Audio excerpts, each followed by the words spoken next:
Royal Mail Steamer Titanic atau RMS Titanic, merupakan kapal penumpang terbesar pada masanya yang berasal dari Britania Raya yang tenggelam di Samudra Atlantik Utara pada tanggal 15 April 1912, setelah bertabrakan dengan gunung es saat menjalani pelayaran perdananya dari Southampton, Inggris ke New York City.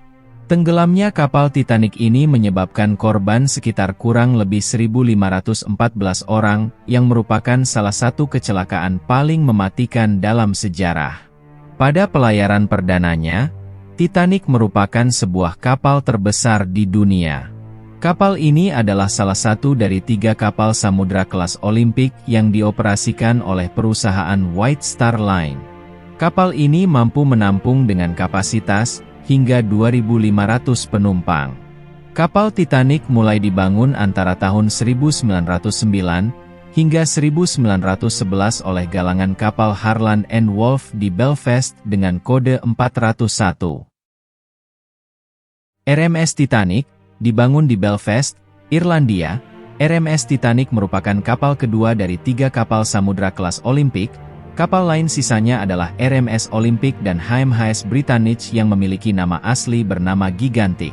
Ketiganya merupakan kapal terbesar dalam armada perusahaan perkapalan Britania White Star Line, yang terdiri dari 29 kapal uap dan kapal tender pada tahun 1912. 3 kapal tersebut dibangun dalam sebuah perundingan pada pertengahan tahun 1907, antara Kepala Direktur White Star Line Joseph Bruce Ismay, dan hartawan asal Amerika Serikat John Pierpont Morgan, yang merupakan pegendali perusahaan induk White Star Line.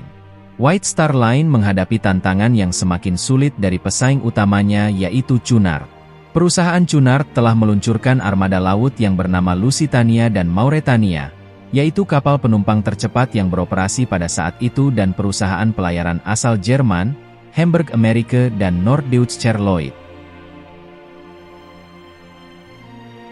Joseph Bruce Ismay memilih untuk bersaing dalam hal ukuran daripada kecepatan, dan ia berencana meluncurkan armada-armada kapal baru yang berukuran lebih besar daripada sebelumnya. Kapal-kapal ini akan dibangun oleh galangan kapal Belfast, Harland and Wolff, yang sudah memiliki hubungan kerjasama dengan White Star Line sejak tahun 1867. Perancangan ini diawasi oleh William James Purrier sebagai Direktur Harland and Wolff dan White Star Line, Thomas Andrews sebagai Direktur Pelaksana Departemen Desain Harland and Wolff, dan Alexander Charles Ley sebagai Kepala Juru Gambar Kapal dan Manajer Umum. Pada tanggal 29 Juli 1908, Harland and Wolff mempresentasikan hasil sketsanya kepada Joseph Bruce Ismay dan para eksekutif White Star Line lainnya. Kapal-kapal tersebut dibangun di Queen's Island, yang sekarang dikenal sebagai Titanic Quarter, di Belfast Harbour. Pembangunan kapal-kapal ini didukung oleh alat peluncur berukuran raksasa yang dibuat oleh Sir William Arrow, yang berasal dari sebuah perusahaan dari Skotlandia yang pernah membangun Fort Bridge dan Tower Bridge di London. Alat peluncur ini, disebut Arrow Gantry, memiliki dimensi ukuran tinggi 69 meter, lebar 82 meter, panjang 260 meter, dan berat lebih dari 6.000 ton. Alat ini terdiri dari beberapa katrol besar dan sebuah katrol apung yang dapat mengangkat beban hingga 200 ton, yang didatangkan dari Jerman.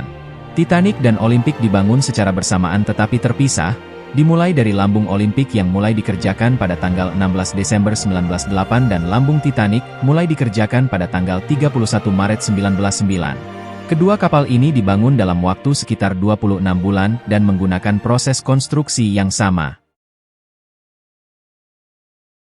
Pelayaran perdana Titanic ditujukan menjadi pelayaran lintas Atlantik pertama antara Southampton di Inggris, Cherbourg di Prancis, Queenstown di Irlandia, dan New York di Amerika Serikat, dan kembali melalui Plymouth, Inggris pada rute ke arah timur.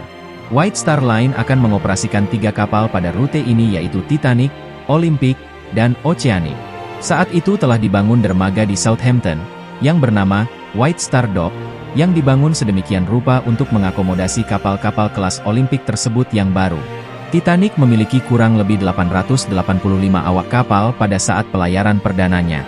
Kapten Edward John Smith, yaitu kapten paling senior di perusahaan White Star Line, yang dikirimkan dari RMS Olympic untuk mengambil alih kapal Titanic. Henry Tingley Wilde juga ditarik dari RMS Olympic untuk bertugas sebagai chief mate.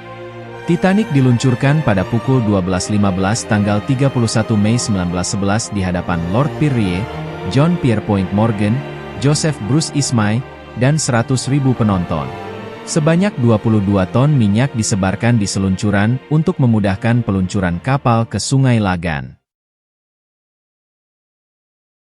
Pada hari Rabu tanggal 10 April 1912, pelayaran perdana Titanic dimulai. Setelah embarkasi awak kapal, penumpang mulai tiba pukul 9.30 ketika kereta kapal London and South Western Railway dari stasiun Waterloo London tiba di stasiun kereta api Southampton. Pelayaran perdananya dimulai tepat pada siang hari. Sebuah kecelakaan nyaris dihindari beberapa menit kemudian ketika Titanic berlayar di samping kapal SS City of New York dan Oceanic yang sedang berlabuh. Kapal ini berlayar menuju pelabuhan Cherbourg di Prancis sejauh 77 mil laut, atau 143 km. Namun, dikarenakan Cherbourg tidak memiliki fasilitas dermaga untuk kapal seukuran Titanic, kapal tender dipakai untuk memindahkan penumpang dari daratan ke kapal. White Star Line mengoperasikan dua kapal di Cherbourg, SS Traffic dan SS Nomadic. 4 jam setelah Titanic meninggalkan Southampton, kapal tiba di Cherbourg dan disambut oleh kapal-kapal tender. 274 penumpang naik kapal dan 24 lainnya tinggal di kapal tender untuk diangkut kembali ke daratan. Pada pukul 11.30 hari Kamis 11 April, Titanic tiba di Cork Harbour di Irlandia Selatan. Lagi-lagi fasilitas dermaga yang ada tidak muat dengan ukuran kapal, dan kapal tender diperlukan untuk membawa penumpang ke Titanic. Di antara penumpang yang naik adalah Francis Browne, yang juga seorang fotografer dan mengambil banyak foto di dalam Titanic, termasuk foto terakhir kapal yang pernah diketahui. Titanic kemudian berlayar ke barat melalui Samudra Atlantik. Setelah meninggalkan Queenstown, Titanic menyusuri pesisir Irlandia hingga Fastnet Rock, kira-kira sejauh 55 mil laut atau 102 km. Dari sana, kapal ini berlayar sejauh 1.620 mil laut atau 3.000 km mengikuti rute lingkaran besar melintasi Atlantik Utara untuk mencapai titik di samudra yang dikenal sebagai sudut di Tenggara Newfoundland. Titanic menerima serangkaian peringatan dari kapal-kapal lain akan keberadaan gunung es di wilayah Grand Banks of Newfoundland.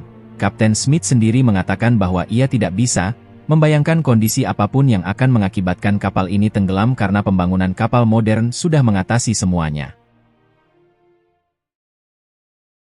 Pada pukul 23.40 malam, pengawas Frederick Fleet melihat gunung es tepat di depan Titanic dan memberitahu anjungan. First Officer, William Murdoch memerintahkan kapal dibelokkan mengitari es dan mesin dimundurkan, tetapi sudah terlambat, sisi kanan Titanic menabrak gunung es tersebut, sehingga menciptakan lubang di bawah garis air. Titanic mulai tenggelam haluan dulu, dengan air masuk dari satu kompartemen ke kompartemen lain ketika sudut kapal di air semakin curam. Sekoci kapal hanya cukup mengangkut setengah dari total penumpang yang ada. 2 jam 40 menit setelah Titanic menabrak gunung es, tingkat tenggelamnya tiba-tiba meningkat sementara dek depannya sudah berada di bawah air dan air laut mengalir masuk palka-palka yang terbuka. Kapal ini terbelah antara cerobong ketiga dan keempat akibat tekanan yang luar biasa.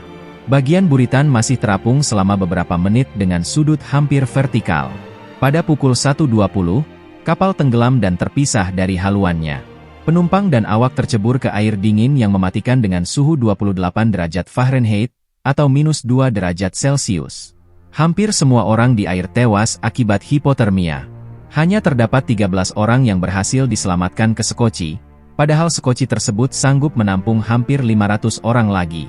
Sebuah kapal yang kebetulan dekat, kapal Californian, yang merupakan kapal terakhir yang berkomunikasi dengan Titanic sebelum tabrakan.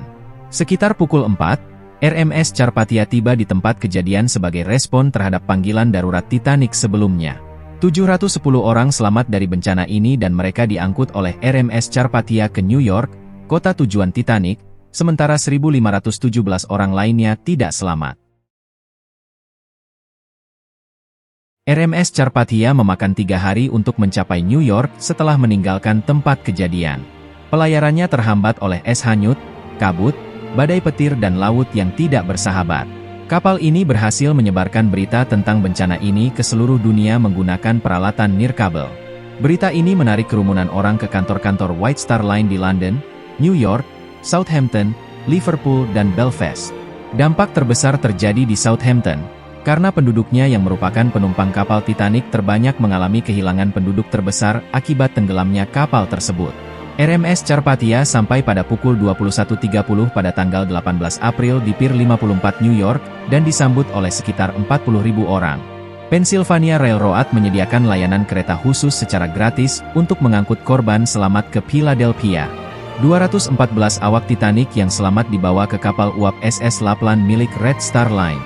Kedatangan kapal di New York menarik perhatian pers, dengan berbagai surat kabar berlomba-lomba menjadi yang pertama melaporkan kesaksian korban selamat. Senat Amerika Serikat memulai penyelidikan bencana pada tanggal 19 April, sehari setelah RMS Carpathia tiba New York. Ketua penyelidikan, yaitu William Alden Smith, ingin mengumpulkan kesaksian para penumpang dan awak. Lord Mersey ditunjuk sebagai Ketua Penyelidikan Bencana oleh British Board of Trade, yang dilaksanakan antara 2 Mei dan 3 Juli. Kedua penyelidikan mencapai simpulan yang sama, yaitu mengenai jumlah sekoci yang harus diangkut kapal sudah kedaluarsa dan tidak cocok lagi. Sejumlah ekspedisi dilakukan untuk menemukan Titanic sampai akhirnya berhasil ditemukan oleh ekspedisi gabungan Prancis dan Amerika Serikat pada tanggal 1 September 1985.